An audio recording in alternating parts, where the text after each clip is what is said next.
Pessoal, bom dia, tudo bem? Tivemos um hiato aí de 2 semanas nas aulas, né? Peço desculpa a todos. E, e hoje, para hoje eu não ia conseguir fazer à noite também. Então eu optei por gravar agora cedo, que eu tenho uma janela aí. E para voltar à ativa, vamos ter que voltar um passo atrás, né? Faz umas 2 semanas que a gente não conversa, e a gente fica falando muito sobre detalhe, e às vezes esquece um pouco do básico, né? E sobre o que a gente está fazendo. Então, eu quero fazer essa aula para a gente retomar um pouquinho o rumo das coisas, ver uns elétrons e lembrar como que é a análise do elétron de maneira mais estruturada, né? Então a gente fica falando sobre várias coisas aqui, a gente fala sobre bloqueio de ramo, a gente fala sobre desvio do eixo, tarará, tarará, mas eu quero botar um pouquinho em prática o que a gente vem falando, e depois a gente segue mais na parte formal, assim, da sequência do eletro. A gente estava falando sobre o QRS, né? Então a gente falou sobre as 4 coisas que a gente tem que ver no QRS, a duração, a amplitude, o eixo e a morfologia, né? Então a gente estava falando sobre alterações da duração, a gente falou sobre bloqueios de ramo, e a gente ia falar sobre morfologia do QRS, um pouquinho sobre áreas eletricamente inativas, eu ia complementar a parte de bloqueios de ramo com bloqueios fasciculares também. Mas eu optei por voltar um pouco atrás e para a gente pegar o rumo e ter uma visão geral do que a gente está vendo aqui, sabe? Então é uma aula boa, às vezes, até para começar. A primeira aula do curso poderia ser essa, mas eu destrinchei o curso mais aprofundado, assim, eu quero que vocês saibam de maneira um pouco mais aprofundada, tá? Então, como que a gente faz análise estruturada, sequencial do eletrocardiograma? Então, deixa eu pegar aqui. O primeiro passo sempre é a identificação, né? A gente já falou isso. Isso vai servir por segurança do paciente, né? Então, eu já vi vários casos de várias coisas, né? De avaliar exame que nem é do paciente, avaliar exame do dia errado. Então, a identificação é muito importante para a segurança do paciente e para a gente que está vendo o caso clínico também, tá?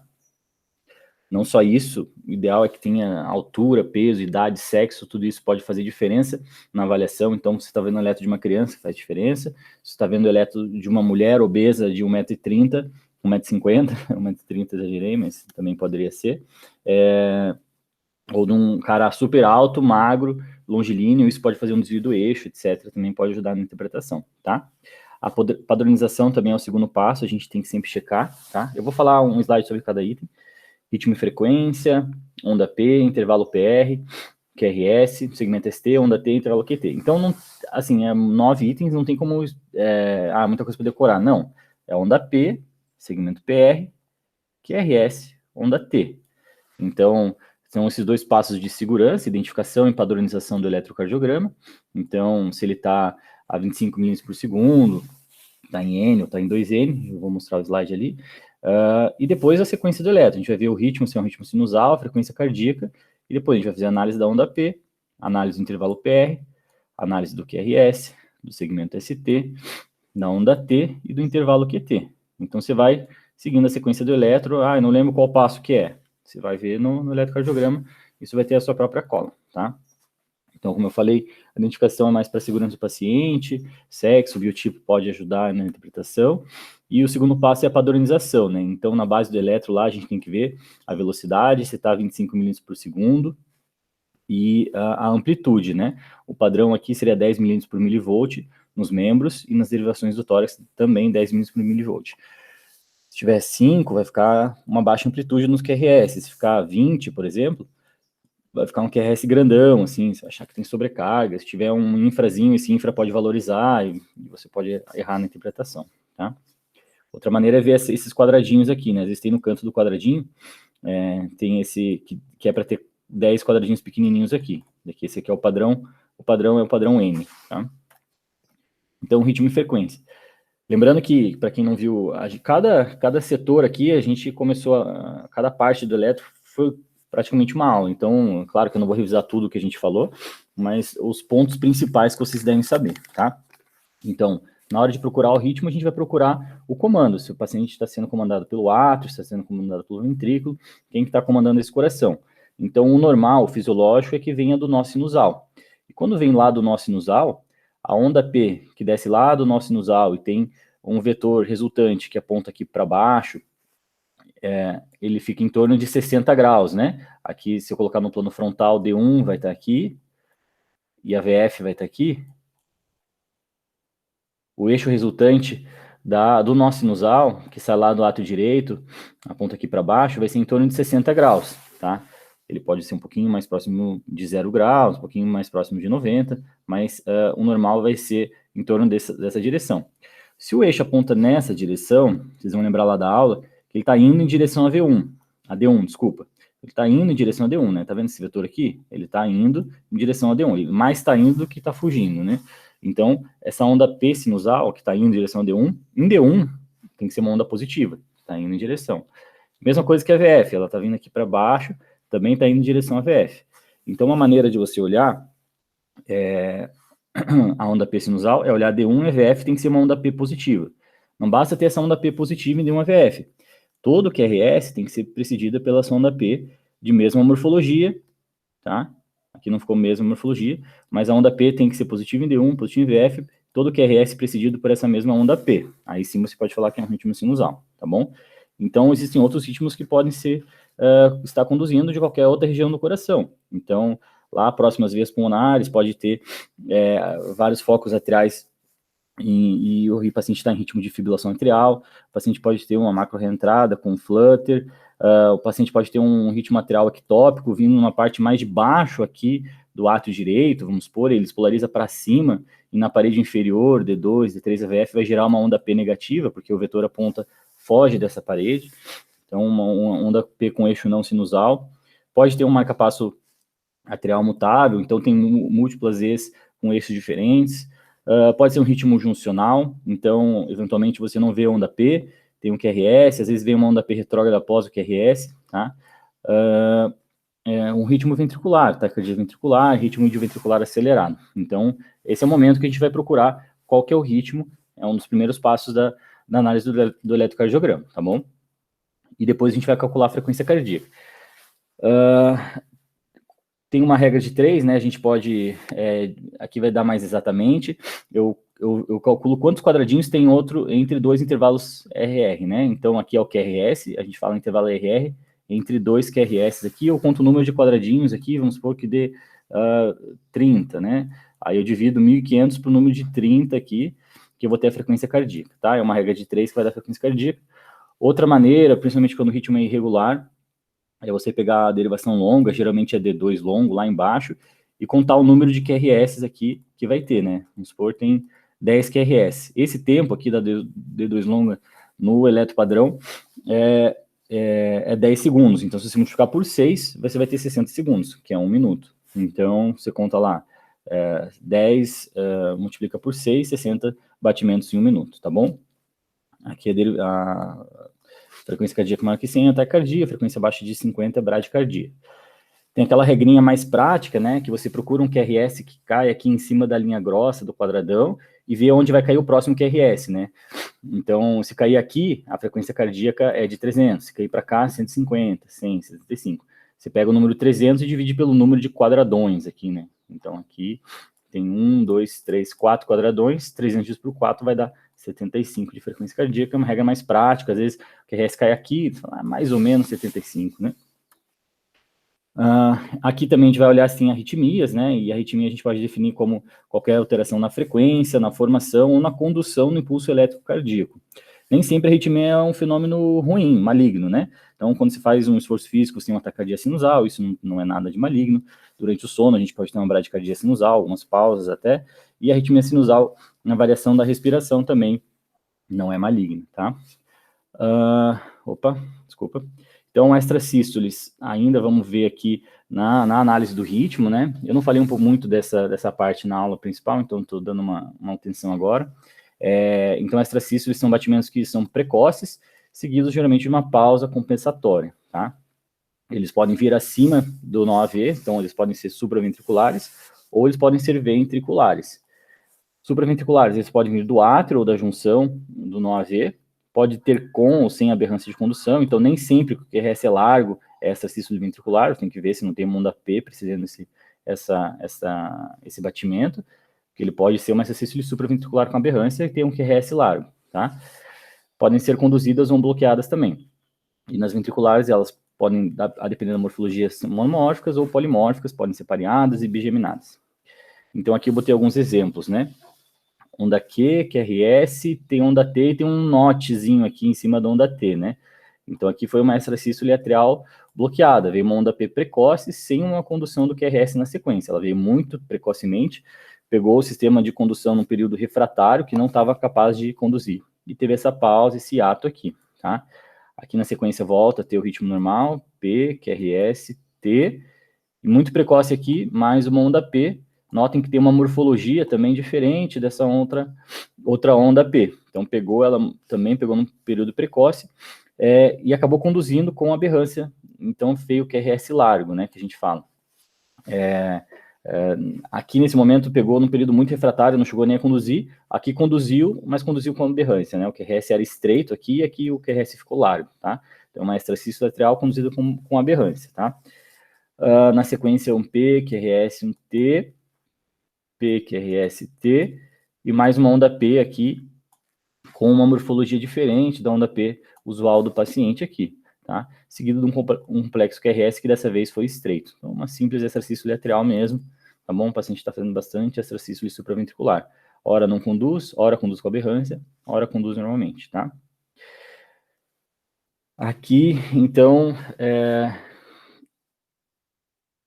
P, QRS, T, e no final da onda T, não, esse notezinho já tem aqui, né?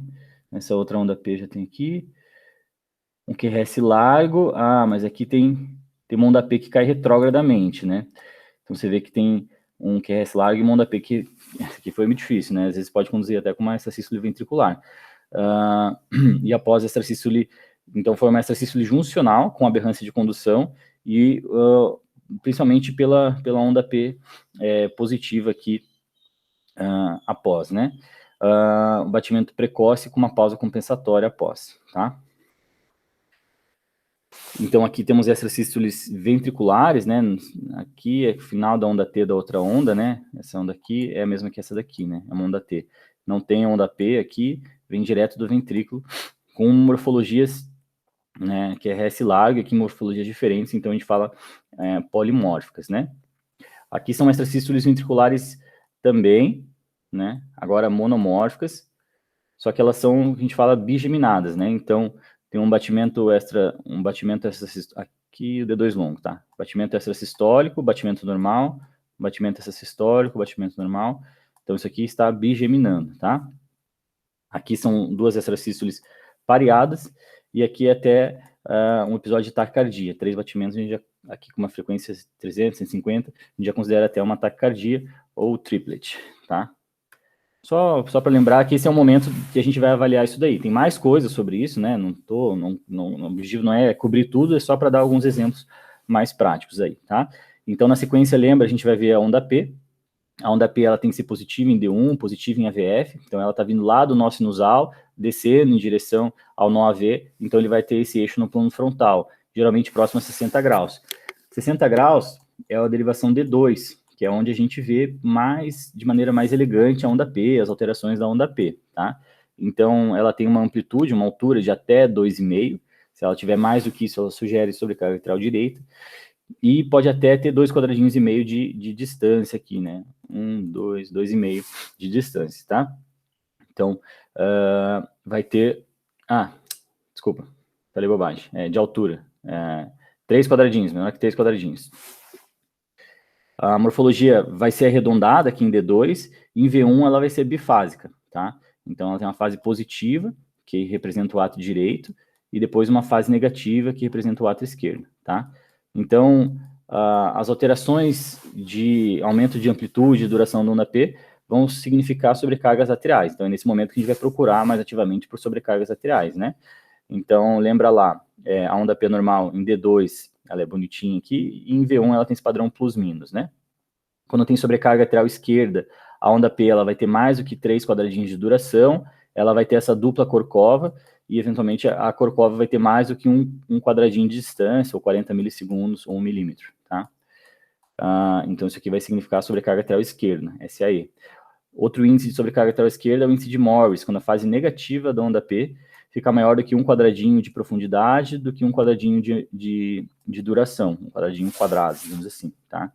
E a sobrecarga lateral direita, em D2, a gente vai ver uma onda P ampla, maior do que 2,5 quadradinhos, aqui ela tem 1, 2, 3 quadradinhos.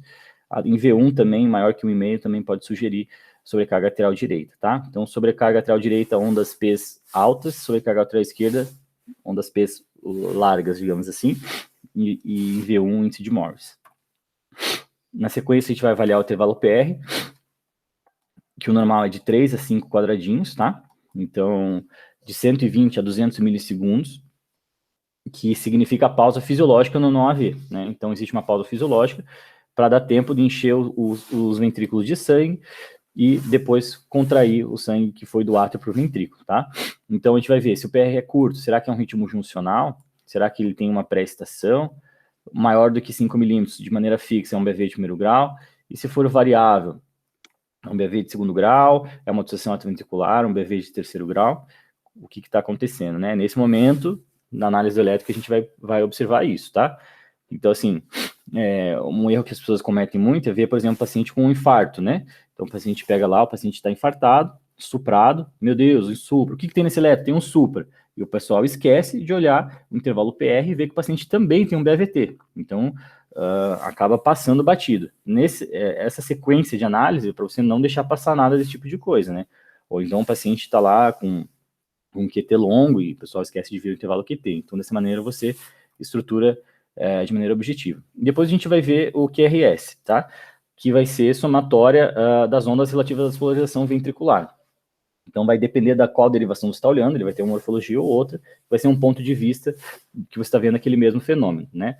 Então, em relação à morfologia, a gente pode ter onda Q patológica, né, significando área eletricamente inativa, ou pode ser por um infarto antigo, ou uma região de muita fibrose, até mesmo por uma miocardite, por exemplo. Quando vai ter uma onda Q, que vai ter uma amplitude maior que 25% do total do QRS, ou 1/3, né? Então, vamos supor que o QRS tem 10 milímetros aqui, né? Você conta daqui até aqui, tem 10 milímetros, né?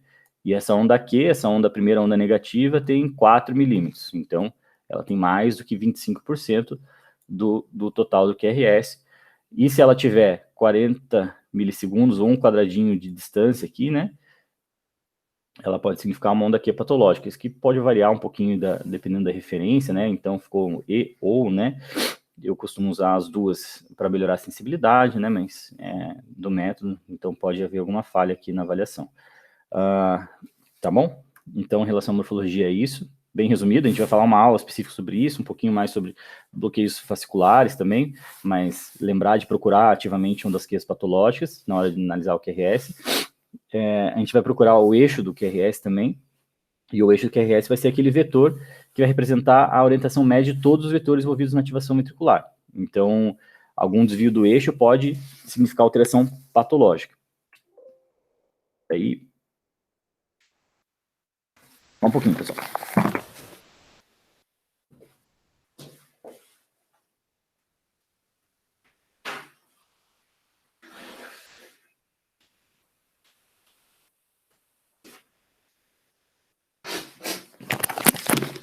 Desculpa.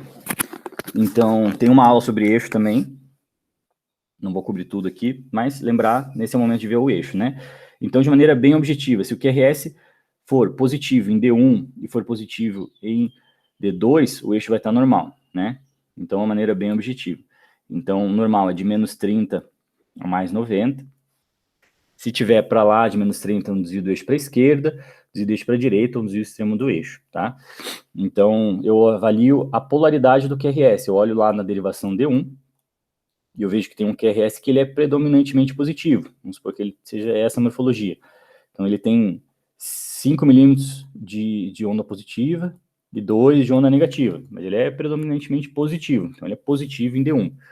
Então, o eixo resultante está indo em direção a D1. Ele pode estar aqui ou ele pode estar aqui, né? Qualquer ângulo que esteja para cá ou para cá está indo em direção a D1, tá?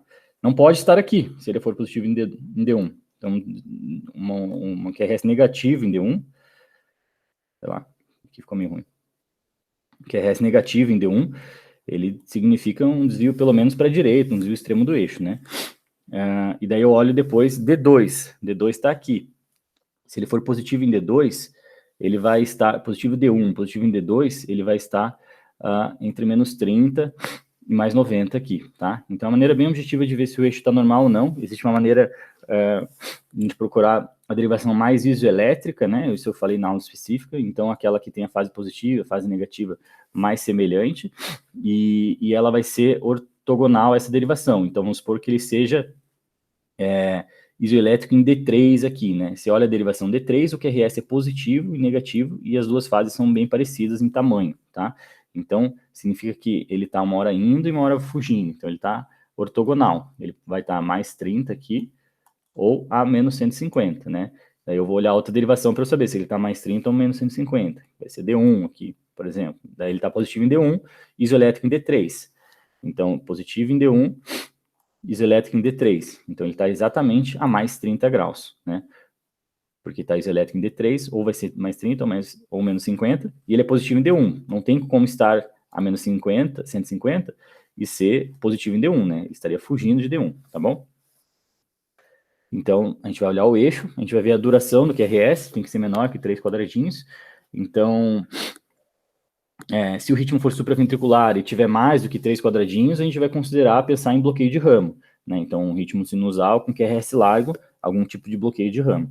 Se tiver um QRS maior que 3 milímetros na ausência de um ritmo supraventricular, será que é um escape ventricular, um ritmo idioventricular acelerado, taquicardia ventricular, secundário algum distúrbio metabólico, alguma medicação, o que está acontecendo, né? E a gente vai olhar o QRS também em relação à amplitude. Então, a baixa amplitude vai ser definida no plano frontal, a D1, D2 e 3, a VR, a VL, a VF, menor que 5 milímetros, e ou QRS no plano frontal que não atinge mais do que 10 milímetros no total. A gente vai pensar aqui em derrame pericárdico, hipotireoidismo, paciente muito obeso, DPOC, alguma coisa que está, eventualmente, derrame pericárdico, já falei, derrame pericárdico, afastando a energia elétrica dos eletrodos, né? E alta amplitude, geralmente, a gente relaciona com critérios de sobrecarga. A gente falou isso na aula específica. De maneira geral, o QRS não deve ultrapassar 20 nas derivações do plano frontal ou 30 no plano horizontal. Tem que pensar em sobrecargas, tá? Tem os critérios específicos. Na sequência, a gente vai avaliar o segmento ST. Vai ter aula específica disso nas próximas aulas, tá? Não quero cobrir tudo aqui nesse momento, mas é só a gente lembrar que na análise do segmento ST, geralmente ele é isoelétrico, então ele não tem desvios, né? Então, após o QRS, ele tem que ser reto aqui até a onda T, desculpa. Então, ele pode ter um supradesnivelamento, a gente vai pensar em infarto agudo do miocárdio, repolarização precoce, bloqueio de ramo, hipercalemia, pericardite aguda, sobrecarga, Brugada, tá? Então, não é só infarto que causa supra no elétrico, tem várias outras até alterações variações da normalidade que podem trazer esse supradesnivelamento do segmento ST, tá bom? Então, aqui tem os critérios formais e o infradesnivelamento do segmento ST. A gente vai pensar em sobrecarga, isquemia, distúrbio eletrolíticos, uso de dioxina também podem causar isso, tá? E por último, a gente vai avaliar na sequência a onda T, que significa a repolarização ventricular. O normal da onda T, ela ser assimétrica, tem uma ascensão mais lenta e um descenso mais rápido. Geralmente, ela tem o mesmo sentido do QRS, então o QRS ele é positivo, a onda T é positiva também. QRS negativo, costuma ser onda T negativa, tá? Ela pode ser invertida em V1, AVR, D3 e AVL, mas costuma ser positiva nas demais derivações, tá? Então, você tem lá uma inversão de onda T de V3 a V6, isso não é normal, isso tem que ser investigado. Então, alguns exemplos de algumas alterações aqui da onda T. Então, o normal, essa ascensão mais lenta e o descenso rápido aqui, né? Então, aqui tem uma inversão de onda T simétrica, ampla. Isso aqui lembra muito, pode ser isquemia, também pode ser paciente com um AVC hemorrágico, uma onda T cerebral, que a gente fala. Tem uma inversão de onda T assimétrica. Desculpa. Uma versão de onda T assimétrica, onda T bifásica aqui, isso aqui lembra muito síndrome de Wellens, né, se pensar em isquemia, e uma onda T bem apiculada, isso aqui pode ser hipercalemia, ou pode ser uma fase bem inicial do infarto com supra, tá? Então, alterações de onda T em várias, a gente vai falar com mais detalhes sobre isso depois, tá? E por último, a gente vai avaliar o intervalo QT corrigido, né? Tem uma regra prática que a gente faz, que a gente calcula o intervalo RR aqui e vê mais ou menos a metade desse intervalo RR, né? Se a onda T terminar antes da metade desse intervalo RR, o intervalo QT não está prolongado, tá? Então, isso é uma análise mais visual. Existe uma fórmula, porque o QT deve ser corrigido para o sexo, para a idade, e vai ser um cálculo aqui meio chato de fazer, quando você tem um aplicativo fica mais fácil, mas tem essa regra prática. Às vezes eu bato o olho, pelo visual, né, claro, a experiência vai contando isso, a gente calcula só quando acha que está, calcula quando está mais, sugere estar alterado, né? Então o paciente fica mais taquicárdico, o intervalo QT vai diminuir, fica mais bradicárdico, QT é longa, então o QT depende muito da frequência cardíaca, e a gente vai pensar em QT curto, canalopatias, né, doenças genéticas, alterações do cálcio aqui, então o QT curto pode cursar com uma hipercalcemia, e o QT longo, secundários a medicamentos, então amiodarona, antipsicóticos, e hipocalcemia também podem causar um QT longo, tá? Então, de maneira bem resumida, essa é a sequência na análise estruturada que a gente faz para não deixar passar nenhum tipo de erro, tá? Então, agora eu quero fazer a segunda parte da aula, que vai ser uma análise de alguns eletros, a gente botar isso em prática, tá bom? Então, vamos lá. Mulher, 45 anos, assintomática. Então, o primeiro passo na análise do eletrocardiograma, a identificação. O segundo passo é a padronização. Eu peguei uns eletros aqui de um livro que não tem a padronização aqui, não achei a padronização. Mas tudo bem, vamos assumir aqui que a padronização está normal, tá? Então, 25 milímetros por segundo, 10 milímetros por milivolt, ou N, né? Tá? Vamos assumir que está normal a padronização, não esquecer de pular essa etapa que é importante, tá? Então, beleza. O segundo passo é ver o ritmo e a frequência. Eu botei uma colinha ali na outra, mas a gente vai ver o ritmo e a frequência aqui. Deixa eu pegar. Assim vai ficar ruim, fica pequenininho, né? Então, vamos avaliar aqui. Então, o ritmo sinusal, eu vou procurar as ondas P precedendo o QRS, né? Em D1, aqui a derivação D1, a onda P é positiva, tá vendo? P, QRST, P, QRST. D2 tem uma onda P positiva também. E a VF tem a sonda P positiva, precedendo o QRS, tá? Todo QRS é precedido de uma onda P, de mesma morfologia, ritmo sinusal, beleza? Frequência cardíaca. Tem vários métodos, a gente pode contar aqui o número de quadradões, né? A distância entre dois intervalos RR e o número de quadradão. Então, esse primeiro QRS caiu aqui. Então, se caísse o segundo QRS aqui, seria 300, 150, 100, 75... 60, um pouco abaixo de 60 de frequência cardíaca, tá? Um ritmo sinusal, uma frequência ali um pouquinho abaixo de 60, uma bradicardia sinusal. Na sequência, a análise da onda P. A onda P aqui em D2, ela me parece ter menos do que 3 quadradinhos, talvez no limite aqui, 120 milissegundos. Pode ter uma sobrecarga atrás esquerda, mas não fecha nenhum critério formal para sobrecarga lateral esquerda aqui na análise da onda P. Também não é que o eletro também não tá bem pequenininho aqui, né? Não foi tão uma boa escolha esse papel milimetrado, mas não me parece ter sobrecarga lateral esquerda pela amplitude, apesar de talvez dar essa impressão, mas em Morris não tem, e não tem a dupla Korkova aqui, né, que a gente vê mais classicamente na sobrecarga lateral esquerda, tá?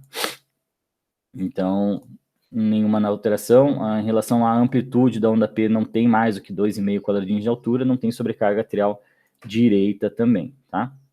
Então, apagar. Então, onda P ok. Intervalo PR, do início da onda P ao início do QRS. Vamos pegar aqui, o QRS começa mais ou menos aqui, e onda P aqui. Deve ter uns 4 quadradinhos aqui, 160 milissegundos. O intervalo PR não está prolongado, tá? Então, onda P, intervalo PR. Na sequência, o que vem depois do intervalo PR, o próprio QRS, né? O QRS eu gosto de começar a avaliação pelo eixo, né? Eu vejo aqui que o QRS é positivo em D1, o QRS é positivo em D2, então o eixo do QRS está normal, tá? Procurar o mais isoelétrico aqui seria talvez mais isoelétrico em AVF aqui, né? Então, do plano frontal, o mais isoelétrico seria AVF, né? Então, mais ou menos, né? Então, D1 tá aqui, a VF está aqui. Se ele está isoelétrico, a VF, ele está a 90 graus de VF, tá? A VF está aqui. Então, ele estaria ou para cá, 0 graus, ou para cá. Mas como ele é positivo em D1, ele estaria mais aqui próximo a 0 graus, tá? Então, mas ele é mais positivo do que negativo, né? Então, ele não está exatamente isoelétrico, ele está mais indo em direção aqui a VF do que fugindo. Então, entre 15 e 30 graus aqui seria o eixo do QRS, né? Mas eu sei que eu posso fazer uma análise mais objetiva, se ela está normal ou não. Positivo em D1, positivo em D2, aqui ele está normal, tá? Beleza? Está entre 0 e 90 graus, que é positivo em EVF também, né? Então está aqui nesse quadrante, é o quadrante da normalidade, beleza? Ok. Na sequência a gente vai para análise ainda do QRS, né? Então a gente vai ver a duração, o QRS estreito aqui, tem em torno de 2,5 quadradinhos, né? Não tem um tipo de bloqueio de ramo, tá? E a amplitude, né? Não passa de 30 aqui no plano horizontal, não passa de 20 no plano frontal, não sugere nenhum, não fecha nenhum critério de sobrecarga ventricular. E na sequência a gente vai avaliar a morfologia. Então, a morfologia do QRS é normal de V1 a V6 ele ter uma predominância de onda S e vai aumentando a onda R progressivamente, né? Então, existe uma boa progressão de onda R aqui, né? Onda R vai crescendo, ela é pequenininha em V1 e é grande aqui em V6. Não tem nenhuma área eletricamente inativa aqui na parede anterior. D1 e AVL. A AVL tem uma pequena onda Q, mas aqui não vai fechar critério para a onda Q patológica. Essa onda Q é a representação da despolarização do septo interventricular. Então, ele foge inicialmente aqui da parede lateral, né?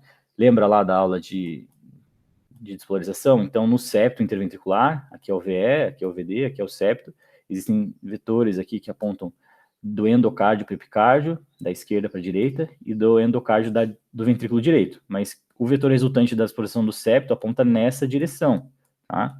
Esse é o primeiro vetor da despolarização do ventrículo, do septo, aponta nessa direção. Que foge aqui da parede lateral do VE. Então, ele é normal ter uma onda Qzinha em V6, uma ondazinha em D1, ondazinha em D1 em AVL, em V6, que são derivações laterais, porque a explosão do septo está fugindo dessa direção. Então é normal ter essa onda Qzinha aqui, que não fecha critério para uma onda Q patológica, tá? Só a despolarização do septo. Ok, D2, D3 e AVF também não tem nenhuma área elétricamente inativa.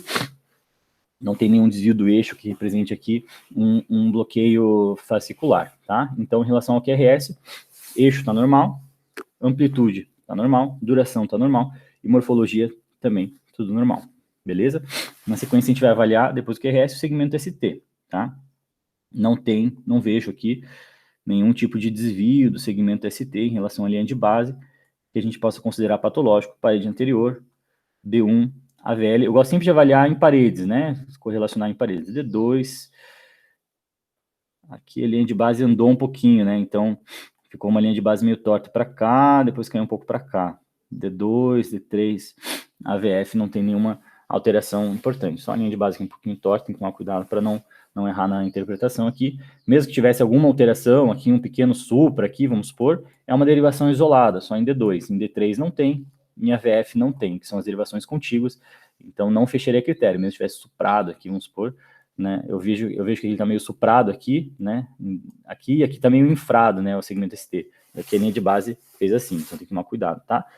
São alterações isoladas aqui, secundárias essa variação de linha de base. Às vezes uma pessoa mais inexperiente pode se assustar, se confundir, mas lembrar que tem que ser duas derivações contíguas, tá bom? Ok, na sequência é segmento ST, onda T. A onda T é normal, ela é negativa aqui em V1, mas depois ela fica positiva. Tem a mesma morfologia, a mesma orientação do QRS. A onda T, ela ficou meio poluída aqui, né, gente? A onda T, nenhuma alteração significativa. A onda T, a repolarização está normal. O intervalo QT, batendo o olho aqui, fazendo aquela regrinha prática que eu mostrei para vocês, início do QRS, intervalo RR, né? Metade do intervalo RR aqui, termina antes, aqui é a onda T, então não parece ter um QT longo, nem batendo o olho tem um QT curto, né? Poderia calcular aqui o número de quadradinhos, na aula específica eu vou ensinar vocês, tá? Mas aqui mais objetivamente o intervalo QT está normal. Então, um laudo mais formal aqui, a identificação mulher com 45 anos, a polarização aqui não está determinada, né? O ritmo e frequência, a onda P positiva em D1 e AVF, precedendo todos os QRS, mesmo morfologia. A onda P não apresenta sinais objetivos de sobrecarga atrial. O intervalo PR deu normal, aqui 3,5, 4 quadradinhos. QRS estreito, amplitude normal, positivo em D1, positivo em D2, sem áreas eletricamente inativas, segmento ST normal, sem desvios, onda T normal, intervalo QT normal também no visual. A minha conclusão, essa ficou fácil, hein? Ritmo sinusal, frequência de 60, dentro dos índices de normalidade. Mas observem que, é claro que estou explicando para vocês, então demora um pouco mais, mas mesmo um eletro normal, é claro que eu bato o olho, parece que está tudo normal, não tem nenhuma alteração muito grotesca assim. Mas se você seguir essa análise mais estruturada, você não vai comer bola nunca, tá? Vamos lá. Então, homem, 23 anos, dor torácica após levantar peso, né? Então tá. Então, ritmo, a identificação, a padronização, aqui a gente vai assumir que está normal, mas não tenho aqui, né? Na sequência, ritmo e frequência. Tem onda P, positivo em D1, precedendo cada QRS. Aqui não tem, tá faltando derivação longa, né? Para a gente tomar uma conclusão mais sobre o ritmo, né? Ver se não tem nenhum tipo de bloqueio. A gente vê ondas P positivas precedendo cada QRS e elas têm a mesma morfologia, então ritmo sinusal, tá? A frequência cardíaca, a gente pode pegar aqui na regrinha, 300, 150, 100, 75, 60 aqui, né? Em torno de 70 batimentos por minuto, tá? Uma frequência cardíaca normal. A onda P em D2 não tem nenhum sinal de sobrecarga. A onda P aqui em V1, índice de Morris não tem. Sobrecarga lateral direita e esquerda não parece ter. O intervalo PR do início do QRS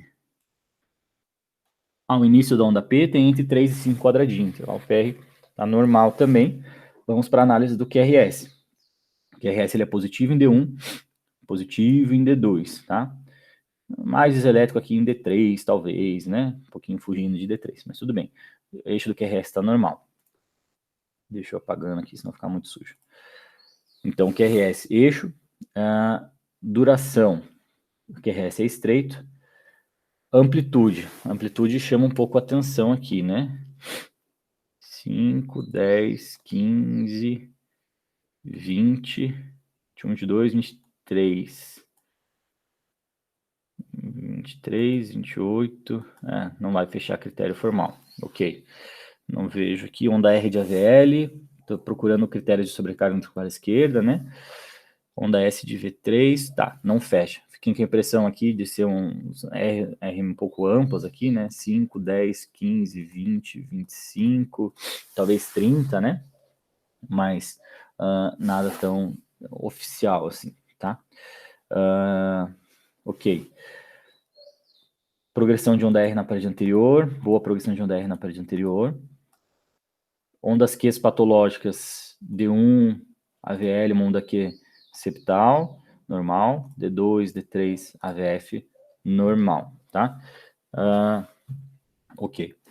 E... ok, acho que foi isso. Tá, então, eixo, amplitude, duração, morfologia. Agora vamos para o segmento ST, que é onde a gente está, quem já é ansioso já bateu o olho e viu algumas alteraçõezinhas, né? Você vê que ele tem um supradesnivelamento do segmento ST, aqui de V2, V3, tem esse notezinho aqui, V4, V5, V6 discretamente, D1, D2, AVL, talvez meio milímetro aqui, não chega a ter 1 milímetro, né? Tem um supradesnivelamento do segmento ST um pouco difuso aqui, né? Mas esse é um padrão que, é claro, isso aqui pode deixar dúvida na hora que o paciente chega na emergência, tá? Não é um eletro que eu bateria o olho no paciente, nossa, com certeza não tem nada, né? Mas tem que olhar sempre a história clínica do paciente, né? Esse aqui é um padrão sugestivo de repolarização precoce, tá? Não é um padrão muito sugestivo de infarto com supra, né? A gente vai falar sobre alterações em segmento ST, mas uma das dicas aqui é que ele é um supra com cavidade para cima, né? Um supra feliz, digamos assim, tá? Então, o tipo da concavidade do paciente sugere que não seja um supra de isquemia. Outra coisa é que o supradisquemia, ele vai ter sempre uma imagem em espelho, né?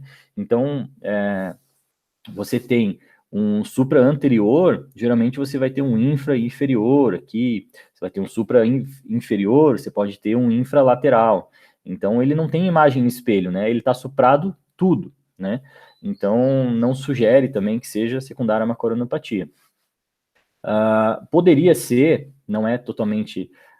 aqui o contexto não ajuda muito, porque o paciente tem uma dor torácica, né? Mas não é uma dor muito típica. Mas poderia ser um eletro muito bem de pericardite também. Isso aqui pode ser um eletro de pericardite, esse supradifuso aqui, né? Poderia ser. Mas o padrão aqui, num homem jovem, é mais um padrão sugestivo de repolarização precoce, essa do segmento ST, tá bom? Outra coisa, eu estou em dúvida na emergência. O paciente está suprado ou não. O paciente com infarto com supra, ele tem uma clínica um pouco mais significativa, né? O paciente ele tem uma oclusão da coronária ali, se é menos de 12 horas, geralmente o paciente chega sudoreico, vomitando, mal perfundido, gelado, sabe? Diaforético, às vezes não tem dor, mas tem um mal-estar, você vê que aquele cara é grave. Então, assim, quem trabalha em emergência que atende a paciente grave, tem que bater o olho e reconhecer. Você olha aquele paciente, tá pálido, sudoreico, tá ruim, você fala, cara, isso aqui é coisa ruim. O paciente tá com pneumotórax, o paciente tá com infarto com supra, dissecando a aorta, alguma coisa muito ruim tá acontecendo. Então você bate o olho e você vê que tá errado. Raramente o paciente tem infarto com supra e fica lá de boa, assim, né? Nossa, esse paciente aqui tá suprado aqui esperando coleta de enzima, né? Não dá. Então, claro, tem idosos, diabéticos, podem ter uma clínica mais frustra, né? Isso também a gente tem que saber reconhecer. Mas um paciente homem, jovem, sem comorbidade, suprado na cadeira esperando enzima, não faz sentido, tá? A dica principal que eu dou aqui também é, se você está na dúvida se é um infarto com supra ou não, você pode rodar um eletro daqui a 10 minutos. Vai ter alterações dinâmicas que vão estar acontecendo, né? Então, o paciente faz uma onda T mais apiculada, ele começa a diminuir a amplitude da onda R, isso cuidado para não mudar o eletrodo de lugar, então a onda R começa a desaparecer, tendendo a aparecer uma onda Q, tá? Isso aqui é um infarto em evolução, então tome a conduta apropriada naquele momento, tá?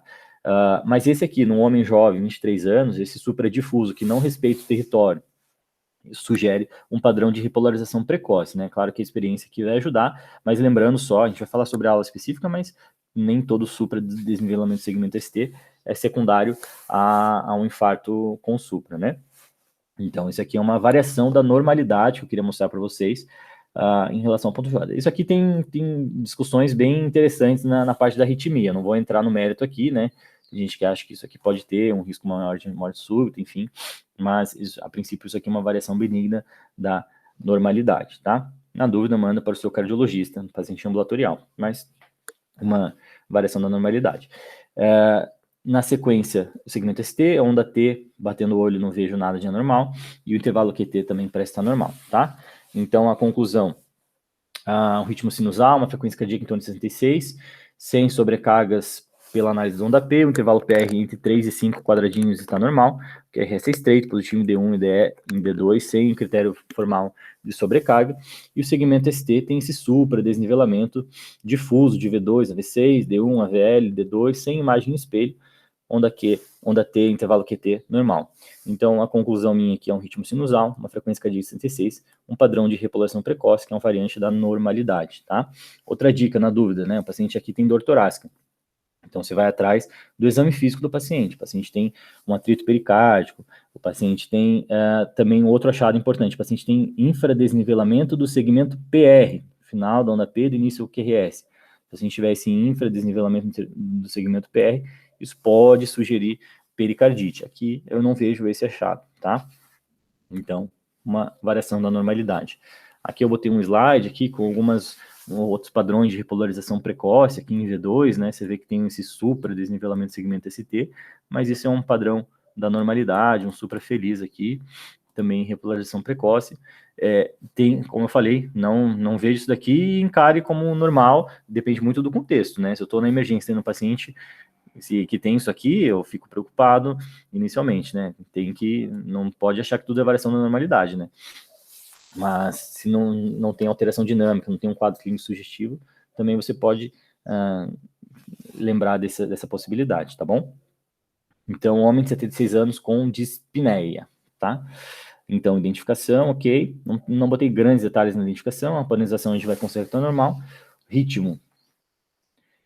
Ondas P's. Vamos atrás das ondas P's. Tem onda P aqui, QRS, T, P, intervalo QRS-T. Aqui a gente já vê que a onda P, QRS-T, tá bem, intervalo PR tá largado, né? Mas não vamos pular etapas. Onda P positiva em D1, positiva em AVF. Cada QRS é precedido, meio de que distantemente, de uma onda P, tá? Então, um ritmo sinusal. Frequência cardíaca, 300, 150, 100, em torno de 88 batimentos aqui, tá? Então, frequência, eu posso contar 1.500, dividir 5, 10, 15, 18, né? 1.500 dividido por 18. Vamos supor, mais ou menos, né? A frequência cardíaca. Então, ritmo sinusal, frequência cardíaca em torno de 88 batimentos. Onda P não tem critérios de sobrecarga. Índice de Morris aqui não fecha formalmente. Sobrecarga lateral direita e esquerda não tem. No intervalo PR, que acho que é a grande estrela aqui da alteração desse QRS, do início desse elétron, do início da onda P ao início do QRS, tem 5, 10, 15, 5, 6, 7, 8, aqui 8 quadradinhos, né? Intervalo PR bem alargado, mais do que 5 quadradinhos, e alargado de maneira fixa, né? É sempre esse mesmo intervalo PR, ele não aumenta, ele não tem nenhum bloqueio, né? Isso aqui é um BAV de primeiro grau. Beleza, o QRS positivo em D1, positivo em D2, o QRS é estreito, e ele tem uma baixa amplitude aqui no plano frontal, né? Aqui em D2, 1, 2, 3, tem mais do que 5 quadradinhos aqui em D2, né? Mas ele tem um QRS bem pequenininho aqui, né? Não sei qual que é a história clínica do paciente, mas eventualmente paciente DPOC. Mas aqui em D2 ele tem mais do que 5 quadradinhos, então ok.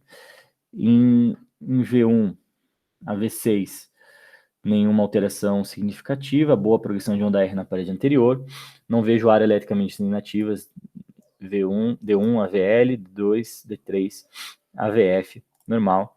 A onda T, bonitinha, simétrica, assimétrica, desculpa. Aqui em AVL ela é meio achatada, mas a derivação como um todo tá meio isoelétrica, então a onda T que tem menor amplitude ela ficou mais achatada, nada muito diferente. Então eu concluiria que é um ritmo sinusal, aqui uma frequência eu falei 88, né, calculei certinho, um BV de primeiro grau, né. Então a principal alteração aqui, um PR longo, maior que 5 milímetros, os outros setores, segmentos estão normais. Então, um BV de primeiro grau. Homem, 64 anos, assintomático. Então, vamos lá. Identificação, padronização. Vamos considerar que está normal. Ritmo e frequência. Então, vamos começar sempre procurando as ondas P's, né? O ritmo depende da onda P. Aqui, um D2 longo, a gente nota que ele tem uma onda aqui que precede o QRS, mas ela é uma onda negativa, né? PQRS-T. PQRS-T. PQRS-T. Uma onda P negativa. Em D1, é uma onda P negativa. Em AVF, também é uma onda P mais negativa, tá bom? Então, não é um ritmo sinusal. Então, é um ritmo de um outro foco do átrio, né?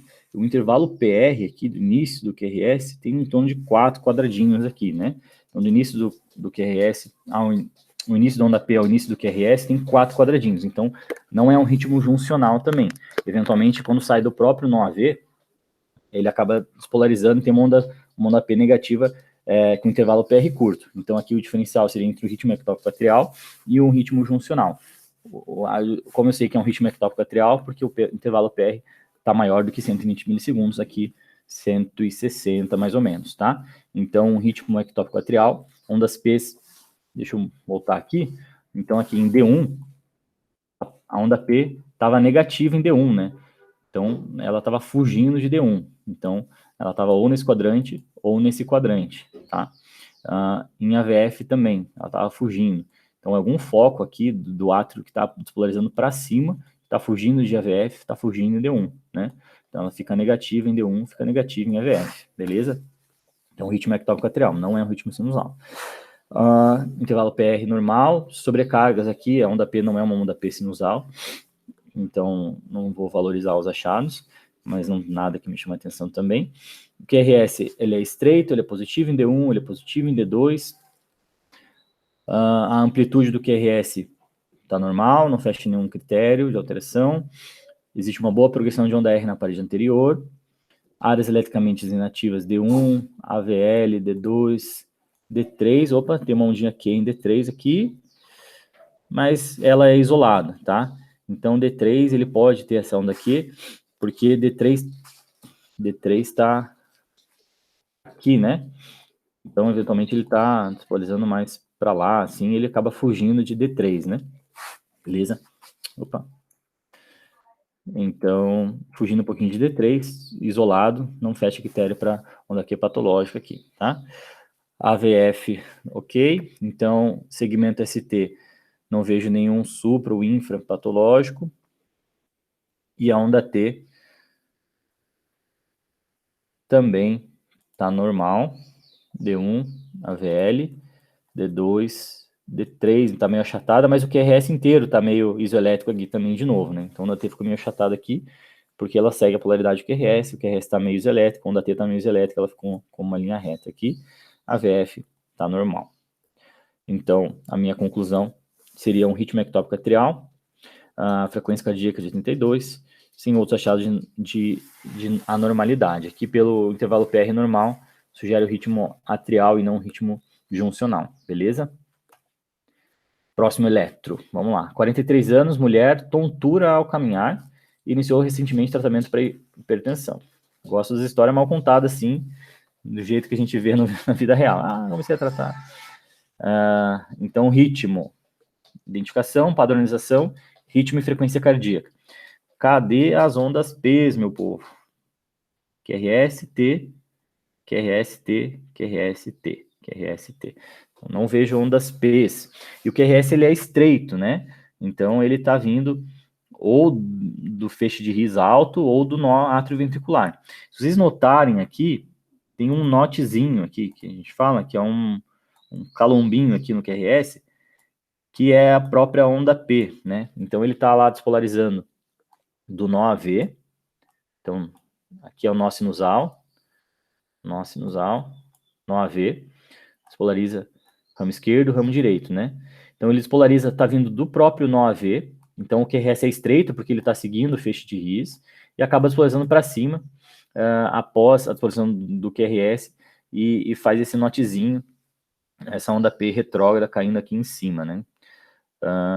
Então, é um ritmo juncional, tá? Ritmo juncional. A frequência cardíaca.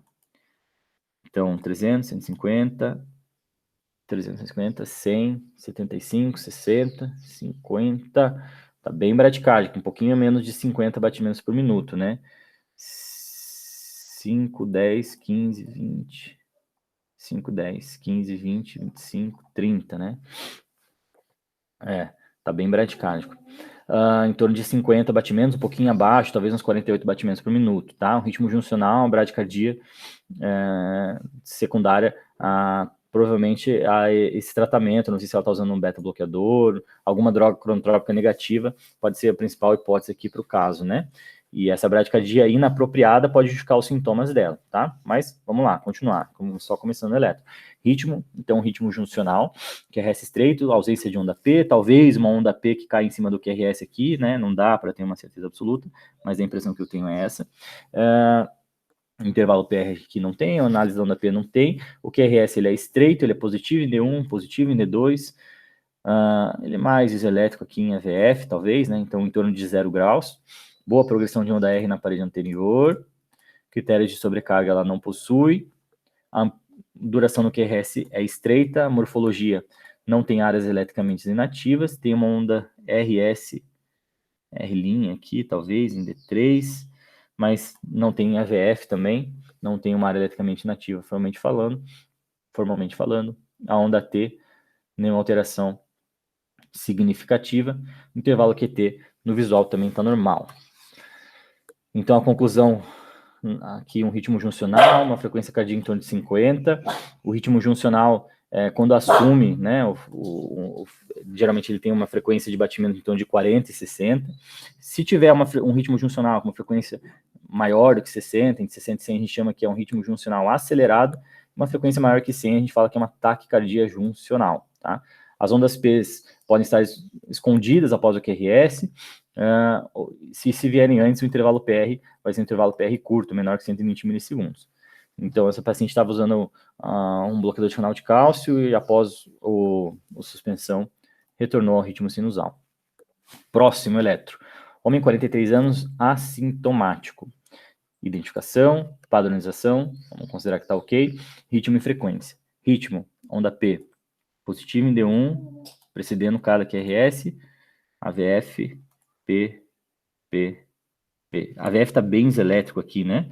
Mas a gente vê que tem uma onda P positiva aqui, né? QRS, P e onda P aqui. Do início da onda P ao início do QRS, tá meio limítrofe aqui,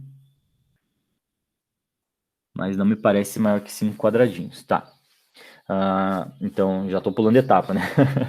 Então, onda P, o ritmo sinusal, positivo em D1, positivo em AVF, positivo em D2 aqui, né? E análise da onda P, não vejo, a onda P é plus-minus aqui em V1, né? Não tem critérios de sobrecarga, né? A onda P sinusal é plus-minus em V1. Não vejo critérios de sobrecarga na onda P, sobrecarga atrial direita nem esquerda. O intervalo PR eu já estava me adiantando ali, mas me parece... não, peraí, deixa eu apagar aqui.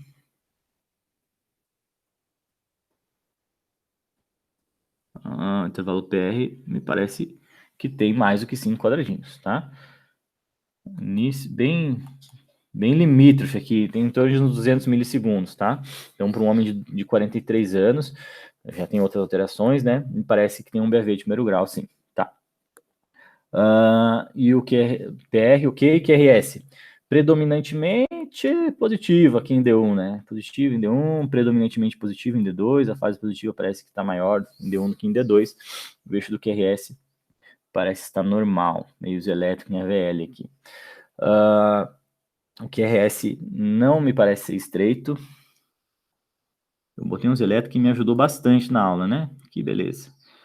1, 2, 3, parece que é um QRS largo, tá? Parece que tem mais do que 3 quadradinhos aqui. Não deu para ter certeza, porque não consigo ver com detalhes os 5 milímetros aqui, mas parece que tem uns 4 quadradinhos aqui o QRS, e é um QRS largo, num ritmo sinusal, tem que pensar em a doença na condução do ramo, né? Aqui tem esse padrão que a gente fala que é R, S, Rzão, linha, em V1, né? R, S, R, linha. Tem essa orelha do coelho aqui, né? Esse padrão assim. Ou M, sei lá. E com onda S é a onda negativa, depois de uma onda positiva, empastada em V6 e D1, né? Quem viu minha aula de bloqueio de ramo já matou a charada aqui, que é um bloqueio de ramo direito, tá? Tem um BRD. Beleza, o BRD, alteração na duração no QRS. Amplitude está normal. Áreas eletricamente inativas não possui. Outros desvios do eixo aqui, às vezes tem um BRD com bloqueio de zonal anterosuperior, não vejo, D2, D3. Então, e a onda T, ele vai ter alterações do bloqueio de ramo, né? Alteração da onda T aqui, mas é interpretável. Na sequência, ela fica positiva aqui em V3, V4, V5, V6, D1, AVL, D2, D3, D3 também é elétrico também, e AVF. Nada que me chama a atenção a repolarização. Então, segmento ST, também não tem desvio. Pulei o segmento ST, ó, até eu já estou ficando maluco já. Pulei a alteração do segmento ST, não vejo nenhum infra ou supra desenvolvimento do segmento ST, e o intervalo QT também está normal. Bloqueio de ramo direito, e tem um BAV de primeiro grau aqui, né, no início do QRS, ao início, né, limítrofe aqui, né, então acho que até a minha cola aqui ficou errada, né, então um BAV de primeiro grau também, então bloqueio do ramo direito, BAV de primeiro grau. Tem alguma coisa a ser investigada aqui nesse paciente, né, não é absolutamente normal, até que se prove o contrário, tá. Mulher gestante, 33 anos, 3 dias de vômito, ih, ferrou, né, o que faz aqui? Adenosina, faz manobra vagal, vamos com calma, né? Vamos seguir as etapas.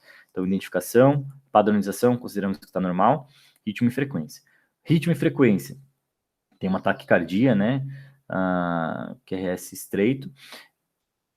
Parece regular essa taquicardia. E tem aqui a onda P, QRS-T. P, QRS-T. P, QRS-T.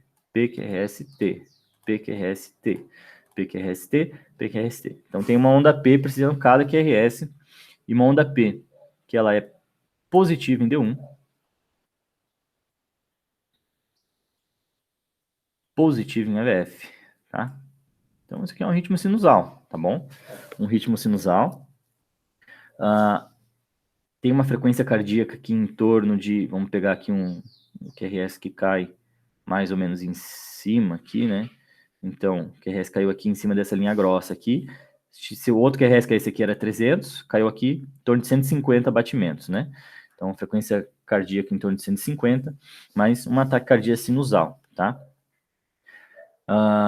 Ritmo, frequência, onda P não tem sinal de sobrecarga, onda P aqui em D2, onda P em V1 também, não tem índice de Morris. Intervalo PR, tem aqui no intervalo PR, vai lá, uns 4 quadradinhos também, parece estar normal, entre 3 e 5. O QRS, ele é estreito, positivo em D1, positivo em D2. A duração dele, eu já falei que ele é estreito. A amplitude, não vejo nenhum critério de sobrecarga aqui, menor que 30, menor que 20, não fecha nenhum critério formal. E a morfologia, boa progressão de onda R na parede anterior, tem uma onda Q aqui em D3, uma onda Qzinha aqui em AVF, mas que não me fecha critério para onda Q patológica, aqui em relação ao tamanho da onda Q em relação ao QRS e a amplitude. Provavelmente aqui deve ser pela posição do diafragma, a mulher está gestante, isso pode alterar o eixo do coração, fazer essa ondinha aqui, deixando o coração mais verticalizado, tá? Pela gestação.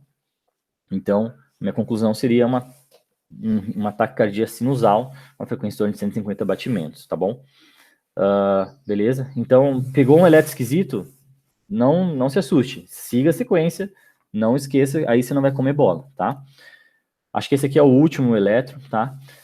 Até para causar um pouco de drama aqui. Vamos lá, paciente com 46 anos, dor torácica pleurítica, né? Forcei um pouco a barra. Ritmo e frequência, onda P positiva em D1, mesma morfologia, todo QRS é presidido por uma onda P, positivo em D2, onda P positiva em AVF. Então, ritmo sinusal, uma frequência cardíaca aqui, vai, 300, 150, 100, 75, 60, um pouquinho abaixo de 60. Deixa eu apagar aqui. QRS, né? Já tô ficando maluco, gente. Já tá muito longa essa aula. O intervalo PR tá normal, a onda P não tem nenhum critério de sobrecarga. QRS estreito, positivo em D1, positivo em D2. Boa progressão de onda R anterior. Aqui uns QRS meio amplos aqui, né? Vamos calcular aqui. Tem 5, 10, 15, 20, 25, 26, 27... 32, ele tem critério de sobrecarga ventricular esquerda aqui, pelo índice de Sokolov, né? Onda R de V5 mais onda S de V2 tem sobrecarga ventricular esquerda, tá? Então, morfologia, QRS, a gente viu o eixo, duração, QRS é estreito, amplitude, sobrecarga ventricular esquerda, e morfologia, né? Tem uma boa progressão de onda R na parede anterior, QRS positivo em D1, positivo, já tô ficando maluco. Positivo não, não tem onda Q patológica em D1 e AVL, cadê a AVL? AVL tá aqui, D2, D3, AVF, não tem onda Q que fecha padrão para onda Q patológica.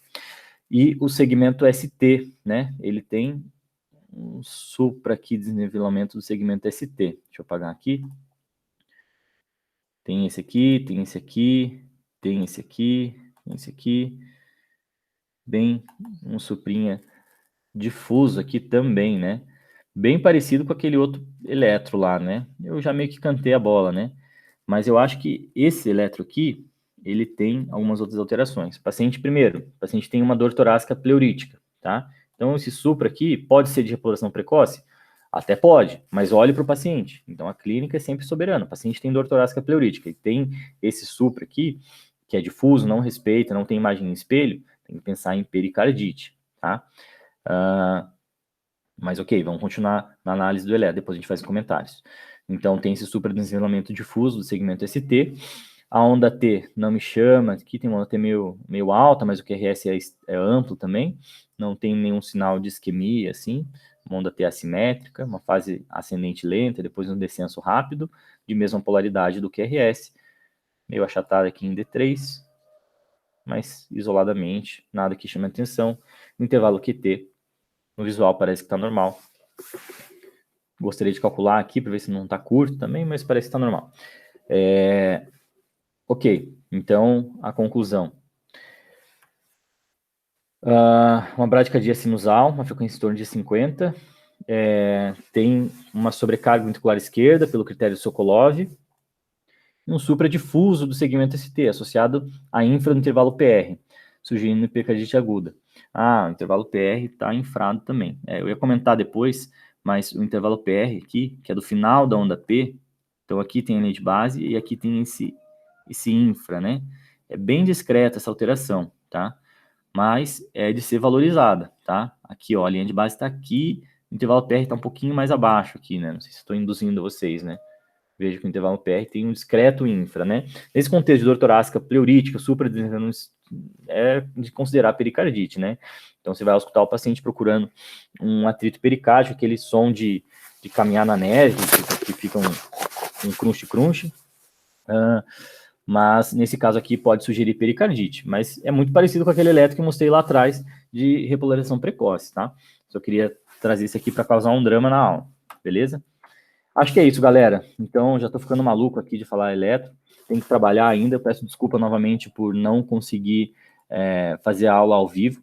Mas quinta-feira que vem a gente dá sequência às aulas ao vivo, beleza? E mais eletros. Beijos.